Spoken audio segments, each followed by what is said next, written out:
दोस्तों, ये हफ्ता पूरी तरह से सस्पेंस, थ्रिलर और मिस्ट्री फिल्मों का रहा है, जहां इस हफ्ते हमें एक या दो नहीं बल्कि तीन तीन इन्वेस्टिगेशन थ्रिलर फिल्में देखने के लिए मिली हैं, जिनमें से दो फिल्में तो ओटीटी पर रिलीज हुई हैं और एक फिल्म सीधे थिएटर में आई है। इनमें से एक फिल्म है सेक्टर 36, जो कि नोएडा में 2006 में हुए बहुत ही फेमस निठारी कांड पर आधारित है, जिसको स्त्री और भेड़िया जैसी फिल्में बनाने वाली production company mad dog films ने प्रोड्यूस किया है और ये फिल्म सीधे नेटफ्लिक्स पर आई है।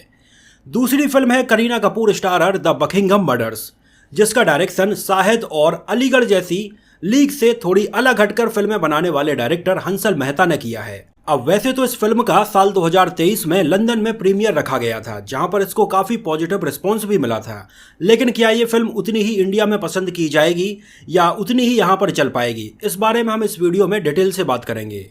इन दोनों ही फिल्मों के अलावा जो तीसरी फिल्म है वो है बर्लिन। ये एक पूरी तरह से स्पाई जॉनर की फिल्म है और ये भी वैसे 2023 में Indian film festival of Los Angeles में रिलीज़ की गई थी। हाल ही में इसे 2024 में अब इंडिया में रिलीज़ किया गया है। वैसे देखा जाए तो इन तीनों ही फिल्मों का जॉनर लगभग एक जैसा ही है, इन्वेस्टिगेशन।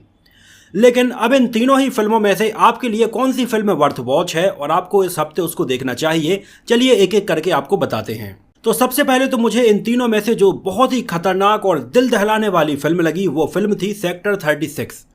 मैड डॉग फिल्म्स इसके पहले जहां ज़्यादातर हॉरर कॉमेडी फिल्में बनाने के लिए जाना जाता था, उसने सेक्टर 36 जैसी हार्ड हिटिंग फिल्म बनाकर लोगों के गुर्दे को मुंह में ला दिया है। फिल्म के सब्जेक्ट से तो वैसे आप सभी वाकिफ होंगे, क्योंकि ये केस जब 2006 में सामने आया था तब इसने लोगों का दिमाग हिला दिया था और लोगों को ये सोचने के लिए मजबूर कर दिया था कि आखिर कोई इतना भयानक काम कैसे कर सकता है। तो फिल्म की कहानी पूरी की पूरी वही रखी गई है जब नोएडा के पास से ही बच्चे एक के बाद एक गायब होने लगे थे, लेकिन पुलिस की लापरवाही और इग्नोरेंस के चलते ना तो वहां पर ज्यादा केस दर्ज किए गए और ना ही पुलिस ने इसको सीरियसली लिया। लेकिन जब ये मामला और आगे बढ़ा तो ये सीबीआई के अंडर में आया और जब उसका खुलासा हुआ तो लोगों का एकदम दिल दहल गया, जहां घर के एक मालिक और नौकर के द्वारा आसपास के लगभग 19 से भी ज्यादा बच्चों को किडनैप किया गया और उनके साथ में इतना भयानक काम हुआ कि अगर मैं इन सारी चीज़ों का इस वीडियो में जिक्र भी करूंगा तो मेरा वीडियो तुरंत यूट्यूब ब्लॉक कर देगा। तो आप समझ सकते हैं कि आखिर उस टाइम पर क्या हुआ होगा। तो इसी केस को आधार बनाकर सेक्टर 36 फिल्म में हमें दिखाया गया है और मैं सच बताऊं तो फिल्म के कुछ सीन तो इतने दिल को झकझोर के रख देने वाले हैं कि फिल्म को कई बार मुझे पॉज करना पड़ा। विक्रांत मैसी इसमें हमें घर के नौकर बने हुए नजर आए हैं और उन्होंने इसमें इस तरह से इस किरदार को निभाया है कि मैं बता रहा हूं, ये फिल्म देखने के बाद आपको विक्रांत मैसी के चेहरे से नफरत हो जाएगी। उनके सामने इस केस की तहकीकात करने वाले पुलिस इंस्पेक्टर का रोल निभाया है दीपक डोबरियाल ने, जहां कुछ चीज़ों में एक स्टोरी से ऑडियंस को एंगेज करने के लिए सिनेमैटिक लिबर्टी भी ली गई है। हालांकि फिल्म में ज़्यादा फोकस वो बच्चों को किडनैप कैसे करते हैं इसके ऊपर नहीं रखा गया है। फिल्म का जो मेन फोकस रहे वो रखा गया है उन किरदारों की मेंटलिटी के ऊपर कि उस समय उनके दिमाग में आखिर क्या होगा, क्या ख्याल होंगे जब इस केस को वो अंजाम दे रहे थे। विक्रांत मैसी ने शायद इसके पहले ज़्यादातर पॉजिटिव रोल ही निभाए हैं, लेकिन इसमें उन्होंने इस नेगेटिव रोल को इतने बेहतरीन तरीके से निभाया है और उनकी जो दुबली पतली सी बॉडी और पर्सनालिटी है, जिसे देखकर ऐसा लगता है कि वो हमारे घर के आसपास ही रहने वाले कोई नॉर्मल इंसान हैं। लेकिन फिल्म के क्लाइमैक्स में जब दीपक डोबरियाल के सामने वह इसका जिक्र करते हैं और ये सब बताते टाइम पर उनके चेहरे पर एक भी सेकंड या गिल्ट नहीं होती है। जो भी काम उसने किया है वो उसको इतने ब्रीफली डिस्क्राइब करता है कि भाई साहब, मतलब आपका दिल थोड़ी देर के लिए रुक जाएगा, आपको यहाँ पर पॉज जरूर करना पड़ेगा। तो यहाँ पर इन दोनों के बीच में जो भी कन्वर्सेशन होती है, विक्रांत मैसी के लिए जो भी डायलॉग्स लिखे गए हैं उनको बहुत अच्छे से दिखाया गया है, जो बिल्कुल सीधा ऑडियंस के दिल से कनेक्ट करते हैं। कहानी में खुलकर पुलिस के खोखलेपन और करप्ट सिस्टम और पॉलिटिक्स को भी बहुत अच्छे से उजागर किया गया है और ये केस आज भी हमारे सिस्टम के ऊपर एक धब्बा से कम नहीं है, क्योंकि इस केस के बाद भी घर के मालिक और नौकर को आज तक फांसी नहीं हुई है। यहाँ तक कि घर के मालिक की फांसी की सज़ा तो माफ़ तक कर दी गई थी और सारा का सारा जो दोष है वो केवल और केवल नौकर के ऊपर डाल दिया गया था। खैर, ये हमारे सिस्टम के लिए एक बहुत बड़ी उदासीनता है और फिल्म सेक्टर 36 खत्म होते होते हमें ये बहुत अच्छे से समझा भी जाती है। ये फिल्म अपने क्लाइमैक्स के बाद एक ऐसे बिंदु पर आकर खत्म हो जाती है जिसे देखकर लगता है कि यार ये नहीं होना चाहिए था, लेकिन ये सिस्टम का हिस्सा है और ऐसा ही होता है। फिल्म सेक्टर 36 ने मुझे पूरी तरह से हिला दिया था और मैं ये सोच कर हैरान था कि उस वक्त जब रियल में ये सब हुआ होगा तो क्या बीत रही होगी। तो ओवरऑल इस हफ्ते आई सेक्टर 36 एक अच्छी वॉचेबल फिल्म है और आप इसको देख सकते हैं। बस एक वार्निंग है कि अपने दिल और जिगर को थोड़ी मजबूत करके ये फिल्म देखना, क्योंकि इसके कुछ सीन आपको वाकई में विचलित कर सकते हैं। तो मेरी तरफ से फिल्म सेक्टर 36 को 3.5 आउट ऑफ 5 स्टार। बढ़ते हैं अगली फिल्म के ऊपर जिसका नाम है बर्लिन, जो कि G5 पर रिलीज हुई है। अब देखो, वैसे तो स्पाई थ्रिलर फिल्में आपने बहुत सारी देखी होंगी, लेकिन बर्लिन उनसे थोड़ी अलग हटकर है। फिल्म की जो कहानी है वो 1993 के नई दिल्ली में सेट की गई है, जब रूस के प्राइम मिनिस्टर भारत के दौरे पर आते हैं, लेकिन यहाँ पर उनकी हत्या करने की तैयारी हो रही होती है।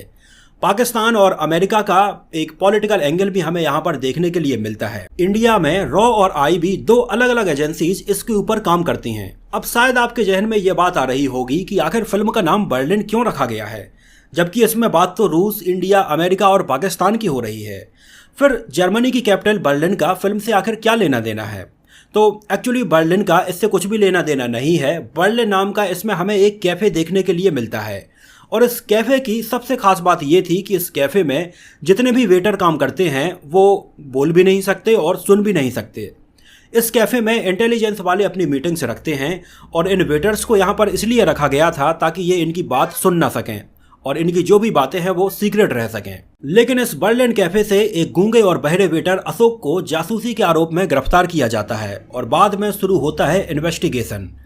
और इसके लिए साइन लैंग्वेज एक्सपर्ट अपार शक्ति खुराना को बुलाया जाता है। और फिल्म के वैसे तो ज़्यादातर सीन्स की अगर बात करें तो हमें इन्वेस्टिगेशन ही देखने के लिए मिलता है और इसी के साथ ही साथ फिल्म की कहानी आगे बढ़ती है। और यहाँ पर इन्वेस्टिगेशन वाले जो भी सीन है या जो भी सवाल अपार शक्ति खुराना पूछते हैं वो ऐसे हैं कि आप बिल्कुल फिल्म की कहानी से बंध जाते हैं। गूंगे और बहरे वेटर के रोल में ईश्वर सिंह हमें नजर आए हैं, जिन्होंने अपने रोल को बखूबी निभाया है। इसके अलावा दूसरी तरफ साइन लैंग्वेज एक्सपर्ट के तौर पर हमें अपार शक्ति खुराना नजर आए हैं। हालांकि हो सकता है कि स्टार्टिंग के 15 से 20 मिनट ये फिल्म आपको इतना बांधकर ना रख पाए, क्योंकि ये एक इंटेलिजेंस इन्वेस्टिगेशन फिल्म है और स्टार्टिंग इन फिल्मों की लगभग ऐसी ही होती है। लेकिन जैसे जैसे ये इन्वेस्टिगेशन आगे बढ़ता है तो हमें यहाँ पर कई और एंगल देखने के लिए मिलते हैं, जहाँ कई ऐसे राज भी खुलते हैं जो बिल्कुल ही शॉकिंग और अनएक्सपेक्टेड होते हैं।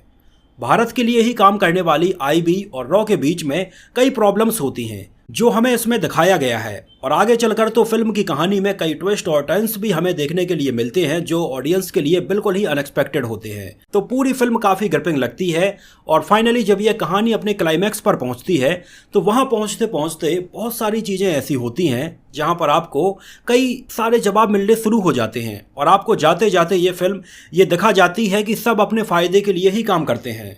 तो इन्वेस्टिगेशन थ्रिलर फिल्में अगर आप देखने के शौकीन हैं तो इस हफ्ते ये फिल्म आपकी वॉच लिस्ट में हो सकती है। हालांकि आपको ये भी बता दें कि ये फिल्म हर तरह की ऑडियंस को पसंद नहीं आएगी। ये फिल्में केवल उस ऑडियंस को पसंद आएंगी जो अपना दिमाग लगाकर फिल्म देखना चाहते हैं। बाकी अगर आप हंसते खेलते हल्के फुल्के दिमाग के साथ कोई फिल्म देखना चाहते हैं तो ये आपके लिए नहीं है। इस कहानी से बंधे रहने के लिए आपको इसके कैरेक्टर से और उनके मोटिव्स को समझना बहुत ज़रूरी है। तो मेरी तरफ से फिल्म बर्लिन को 3 आउट ऑफ 5 स्टार। अगली जो फिल्म है वो है Kareena Kapoor starrer the Buckingham murders, जिसमें करीना कपूर की दमदार परफॉर्मेंस के साथ में हमें एक अच्छी स्टोरी लाइन भी देखने के लिए मिलती है, जहां ऑलमोस्ट पूरी फिल्म के दौरान डायरेक्टर ऑडियंस की सोच से लगभग 2 कदम आगे होते हैं। ऑडियंस ये सोचती है कि शायद ऐसा हो सकता है, लेकिन वैसा नहीं होता है और आखिरी तक फिल्म अपने सस्पेंस को बनाकर रखती है।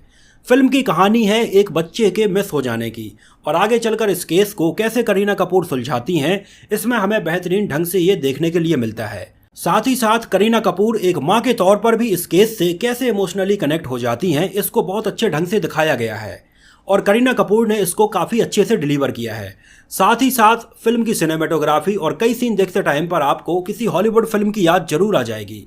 तो इस हफ्ते के लिए ये भी एक वॉचेबल फिल्म हो सकती है। अगेन ये फिल्म भी हर तरह की ऑडियंस के लिए नहीं है। अगर आपको इस तरह की सस्पेंस, थ्रिलर और इन्वेस्टिगेशन फिल्में पसंद हैं तो ये फिल्म आपको पसंद आएगी। मेरी तरफ से द बकिंघम मर्डर्स को 3 आउट ऑफ 5 स्टार। तो दोस्तों ये तो बात हुई इस हफ्ते रिलीज हुई सेक्टर 36, बर्लिन और द बकिंघम मर्डर्स के बारे में। ये तीनों ही फिल्में इस हफ्ते डेफिनेटली देखी जा सकती हैं, ये आपको निराश बिल्कुल भी नहीं करेंगी। आपकी इन तीनों ही फिल्मों को लेकर क्या राय है हमें कमेंट सेक्शन में ज़रूर बताना। वैसे अगर मैं आपको अपनी बात बताऊं तो मुझे सबसे ज़्यादा शॉकिंग और मेरे दिल को झकझोर देने वाली जो फिल्म इस हफ्ते लगी है वो है सेक्टर 36। इसमें जिस तरह से कई सीन दिखाए गए हैं और विक्रांत मैसी की परफॉर्मेंस हमें देखने के लिए मिलती है, ये मेरे दिमाग में अभी तक चल रही है।